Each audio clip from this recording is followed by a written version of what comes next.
अस्सलाम वालेकुम, कैसे हैं आप सब। Welcome to our YouTube channel desert rose psychic. मैं हूं सईदा इकरा। हमने स्टार्ट किया था एक नया टॉपिक, एक नई बुक, पर्सनैलिटी साइकोलॉजी। हमने लास्ट लेक्चर में पर्सनैलिटी साइकोलॉजी के बारे में बात की थी। हमने देखा था कि पर्सनैलिटी का असल तारुफ क्या है, पर्सनैलिटी की थ्योरीज़ क्या हैं, नेचर्स क्या हैं उन पर्सनैलिटी की थ्योरीज़ के, पर्सनैलिटी थ्योरीज़ की टाइप्स पे बात की थी। और अब हम आगे आज स्टार्ट करेंगे पर्सनैलिटी मेजरमेंट। यहाँ पे पर्सनैलिटी मेजरमेंट की जो डेफिनेशन लिखी है उसमें उन्होंने ये कहा है कि पर्सनैलिटी जो होती है डिफरेंट अप्रोचेस से उसको असेस किया जा सकता है। पर्सनैलिटी असेसमेंट, पर्सनैलिटी मेजरमेंट दोनों एक ही चीज़ें हैं। पर्सनैलिटी को असेस करना या उसको मेजर करना कि किसी की पर्सनैलिटी में क्या चीज़ें आ रही हैं, किसी की पर्सनैलिटी कैसी है, कौन कौन से पहलू हैं उसकी पर्सनैलिटी के, उसको देखने के लिए हम लोग उनका इंटरव्यू लेते हैं।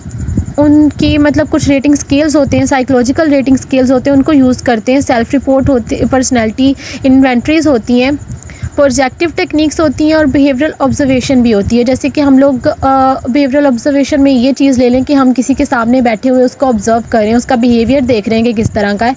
इन मुख्तलिफ टेक्निक्स के थ्रू हम किसी की पर्सनैलिटी को मेजर कर सकते हैं, किसी की पर्सनैलिटी को असेस कर सकते हैं।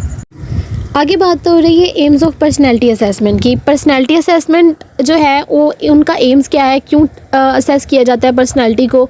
जैसे कि हम लोगों ने पीछे बात की कि हम लोग डिफरेंट पर्सनैलिटी टेस्ट यूज़ करते हैं पर्सनैलिटी को असेस करने के लिए। यहाँ भी वही बात की गई है। पर्सनैलिटी टेस्ट जो हैं उनका हमारी शख्सियत को, हमारे शख्सियत के मुख्तलिफ पहलुओं को उनकी मेजरमेंट करना है, उनको असेस करना है, उनकी पैमाइश करना इनका मकसद होता है, ताकि हम लोग जान सकें कि हमारी या हम जिसकी पर्सनैलिटी को चेक करना चाह रहे हैं उसकी पर्सनैलिटी के पहलू क्या है, उनकी शख्सियत कैसी है, जिनमें इंटरपर्सनल स्किल्स आ जाती हैं, वैल्यूज़ हैं, टेम्परामेंट है, इंट्रोवर्जन या एक्सट्रोवर्जन पर्सनैलिटी आ जाती है। ये सारे हमारी पर्सनैलिटी के ही पार्ट्स होते हैं। पर्सनैलिटी टेस्ट सिर्फ आपको आपकी शख्सियत के बारे में ही नहीं बल्कि आपको बहुत सी और भी चीज़ों के बारे में बताते हैं। जैसे कि आप खुद को असेस करना चाह रहे हैं, आप ये जान सकते हैं कि आप फ्यूचर में क्या करना चाहते हैं, आपने अपने करियर के लिए क्या सोच रखा है, या फिर आपकी पर्सनैलिटी के अंदर कौन से काम हैं ऐसे जो आपकी पर्सनैलिटी के लिए सूटेबल हैं। इन सब चीज़ों को भी आप मेजर कर सकते हैं। जैसा कि हमने बात की कि सबकी पर्सनैलिटी डिफरेंट होती है और उनकी पर्सनैलिटी को मेजर करने के लिए हम डिफरेंट टेस्ट अप्लाई करते हैं, इंटरव्यूज़ लेते हैं, ऑब्जर्वेशन करते हैं। तो उनकी पर्सनैलिटी को मेजर करने के बाद जो 5 टाइप्स ऑफ पर्सनैलिटी हमारे सामने आती हैं, अब उन पे बात कर लेते हैं। बहुत सारे पर्सनैलिटी साइकोलॉजिस्ट का ये मानना है कि जो बेसिक पर्सनैलिटी टाइप्स होती हैं ना वो 5 होती हैं, और उनको उन्होंने बिग 5 पर्सनैलिटी ट्रेट्स का नाम दिया है। ये जो बिग 5 पर्सनैलिटी ट्रेट्स हैं इनमें एक्सट्रोवर्जन, जिनको हम जैसे हम लोग बोलते हैं कि एक्सट्रोवर्ट और इंट्रोवर्ट पीपल्स होते हैं, वैसे यहाँ पे एक्सट्रोवर्ट आ जाते हैं, एग्रीएबलनेस आ जाते हैं, ओपननेस आ जाती है, कॉन्शियसनेस है और न्यूरोटिसिज्म है। आगे पर्सनैलिटी ट्रेट्स के टाइप्स हैं। पर्सनैलिटी ट्रेट्स की 2 टाइप्स होती हैं, पॉजिटिव पर्सनैलिटी ट्रेट्स और negative personality traits. Positive personality traits में जो चीज़ें आती हैं उसमें अडेप्टेबल है, एम्बिशियस है, considerate, cooperative, friendly, gracious, humble, insightful, objective, optimistic, respectful, steady, thorough और वेल राउंडेड। ये जो थी ये सारी पॉजिटिव पर्सनैलिटी ट्रेट्स हैं। जैसे कि हम कहते हैं किसी इंसान की खूबियाँ, उसके अंदर पाई जाने वाली अच्छाइयाँ, उसकी अच्छी पर्सनैलिटी, ये सारे गुड पर्सनैलिटी ट्रेट्स होते हैं। आगे नेगेटिव पर्सनैलिटी ट्रेट्स हैं जिसमें अग्रेसिव आ जाता है, arrogant, cold, deceptive, egoistical, guarded, intolerant, judgmental, moody, neglectful, pompous, selfish, unreliable, withdrawn. ज़ाहिर है जहाँ अच्छी चीज़ होती है वहाँ बुरी भी होती है, जहाँ पे पॉजिटिव पॉइंट्स होते हैं नेगेटिव भी होते हैं। इसी तरह पर्सनैलिटी ट्रेट्स के जहाँ हम लोगों ने पॉजिटिव पॉइंट्स देखे वहाँ वैसे ये नेगेटिव थे।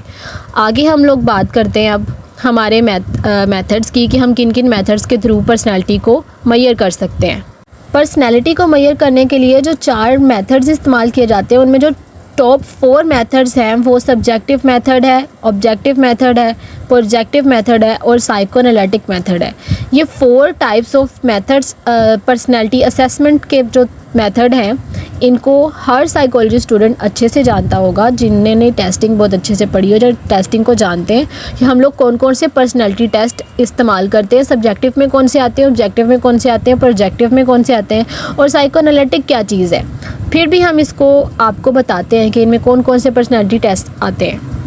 सब्जेक्टिव मेथड में जिन जिन चीज़ों के थ्रू या जिन जिन मेथड्स के थ्रू हम लोग पर्सनैलिटी को असेस कर सकते हैं, उसमें ऑब्जर्वेशन आ जाती है, केस स्टडी मेथड आ जाता है, इंटरव्यू आ जाता है, ऑटोबायोग्राफी आ जाती है, कम्युलेटिव रिकॉर्डेड कार्ड्स आ जाते हैं। ये ऐसे रिकॉर्ड कार्ड्स होते हैं जिसमें बच्चों के बारे में इंफॉर्मेशन होती है। आगे हैं ऑब्जेक्टिव मेथड्स। ऑब्जेक्टिव मेथड्स में रेटिंग स्केल्स आते हैं, चेकलिस्ट आती हैं, कंट्रोल्ड ऑब्जर्वेशन आती है, सोशोग्राम आता है और पर्सनैलिटी इन्वेंट्रीज आ जाती हैं। आगे अब बात कर लेते हैं सम पॉपुलर पर्सनैलिटी इन्वेंट्रीज़ के बारे में कि पॉपुलर पर्सनैलिटी इन्वेंट्रीज़ कौन कौन सी हैं। इसमें सबसे पहले कैलिफोर्निया टेस्ट ऑफ पर्सनैलिटी आ जाती है, दूसरे नंबर पे MMPI टेस्ट है जिसे मिनीसोटा मल्टीफेसिक पर्सनैलिटी इन्वेंट्री कहा जाता है। फिर आगे बेल्स एडजस्टमेंट इन्वेंट्री है, फिर वुडवर्थ पर्सनल डाटा शीट है, एडवर्ड पर्सनल प्रेफरेंस स्केजुअल है, कॉर्नल इंडेक्स है, बॉयड्स पर्सनैलिटी क्वेश्चनियर है, गोल्फोर्ड्स जिमरमैन टेम्परमेंट सर्वे आ जाता है, मिनीसोटा काउंसलिंग इन्वेंट्री आ जाती है, थर्स्टोन टेम्परमेंट स्केजुअल आ जाता है। इनके अलावा 5 और हैं जिसमें आइसनेक पर्सनैलिटी इन्वेंट्री है, द शिपी पर्सनल इन्वेंट्री है, IPP पर्सनैलिटी इन्वेंट्री टेस्ट है, कॉमरे पर्सनैलिटी स्केल है, सक्सेना पर्सनैलिटी इन्वेंट्री है, मेटलस एडजस्टमेंट इन्वेंट्री है। इसके अलावा भी है जिसको हम 16PF भी बोलते हैं, 16 पर्सनैलिटी फैक्टर्स आते हैं जिसमें ये सब पर्सनैलिटी इन्वेंट्रीज़ हैं जिनको पर्सनैलिटी मेजरमेंट के लिए इस्तेमाल किया जाता है। आगे प्रोजेक्टिव मेथड है जिसमें TAT आता है, थमेटिक अपरसेप्शन टेस्ट, CAT आता है, children apperception test, Rorschach inkblot test, projective questionnaire, sentence completion test जिसको हम RIS भी बोलते हैं, psychodrama, drawing, painting and sculpture. आगे फोर्थ और लास्ट साइकोएनालिटिक मेथड्स हैं जिसमें वर्ड एसोसिएशन टेस्ट आता है, फ्री एसोसिएशन टेस्ट आता है और ड्रीम एनालिसिस आ जाता है। आज की वीडियो यहीं पे ख़त्म करते हैं। आज हम लोगों ने अपनी इस वीडियो में, अपने इस लेक्चर में ये देखा कि हम लोग पर्सनालिटी को मेजर करने के लिए कौन कौन से मेथड्स को यूज़ कर सकते हैं, उन मेथड्स में कौन कौन से आगे मेथड्स और आ जाते हैं जिनके थ्रू हम लोग किसी की पर्सनालिटी को असेस कर सकते हैं या अपनी पर्सनालिटी को असेस कर सकते हैं, कौन कौन से टेस्ट या कौन कौन से स्केल्स हम लोग या कौन कौन सी इन्वेंट्रीज़ या हम लोग कौन कौन सी चेकलिस्ट वगैरह या रेटिंग स्केल्स वगैरह को यूज़ करके पर्सनैलिटी को असेस कर सकते हैं, किन किन मेथड्स के थ्रू कर सकते हैं और इनको इन डिटेल भी देखेंगे। बाकी हमारी वीडियो को यहीं पे ख़त्म करते हैं। Thank you so much for watching. अगर आज के लेक्चर के मुतालिक आपका कोई भी क्वेश्चन हो तो आप कमेंट सेक्शन में पूछ सकते हैं। And also subscribe our YouTube channel Desert Rose Psychic. अल्लाह हाफिज़।